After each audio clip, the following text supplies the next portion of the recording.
بسم اللہ الرحمن الرحیم۔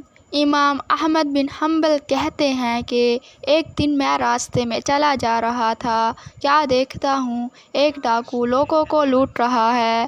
کچھ دنوں بعد مجھے وہی شخص مسجد میں نماز پڑھتا نظر آیا۔ میں اس کے پاس گیا اور اسے سمجھایا کہ تمہاری کیا نماز ہے، خدا کے ساتھ معاملہ یوں نہیں کیا جاتا کہ ایک طرف تم لوگوں کو لوٹو اور دوسری طرف نماز خدا کو قبول اور پسند آتی رہے۔ ڈاکو بولا، امام صاحب، میرے اور خدا کے مابین تقریباً سب دروازے بند ہیں، میں چاہتا ہوں کوئی ایک دروازہ میرے اور خدا کے مابین کھلا رہے۔ کچھ عرصے بعد میں حج پر گیا، طواف کے دوران دیکھتا ہوں ایک شخص کعبے کے غلاف سے چمٹ کر کھڑا کہتا جا رہا ہے، میری توبہ، مجھے معاف کر دے، میں اس نافرمانی کی طرف کبھی پلٹنے والا نہیں۔ میں نے دیکھنا چاہا اس بے خودی کے عالم میں آہیں بھر بھر کے رونے والا کون خوش قسمت ہے۔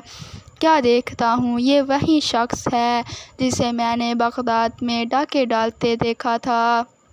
تب میں نے دل میں کہا، خوش قسمت تھا جس نے خدا کی طرف جانے والے سب دروازے بند نہیں کر ڈالے، خدا مہربان تھا جس نے وہ سبھی دروازے آخر کھول ڈالے۔ تو چاہے کیسے بھی برے حال میں ہو، کتنے ہی گنہگار ہو، خدا کے ساتھ اپنے سب دروازے بند مت کر لینا۔ جتنے دروازے کھلے رکھ سکتے ہو انہیں کھلے رکھنے کے لیے شیطان کے مقابلے پر مسلسل زور مارتے رہنا اور کبھی بھی ہار مت ماننا۔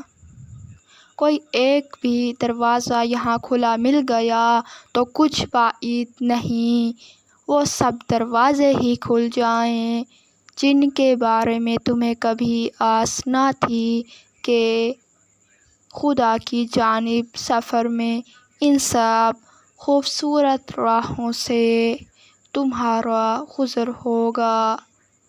دیگر اسلامی ویڈیوز کے لیے ہمارے چینل وال آف اسلام کو سبسکرائب کر کے بیل آئیکن پر آل کلک کر دیں اور ہمیں سپورٹ کرنے کے لیے دوست و احباب کے ساتھ شیئر کریں۔ جزاک اللہ۔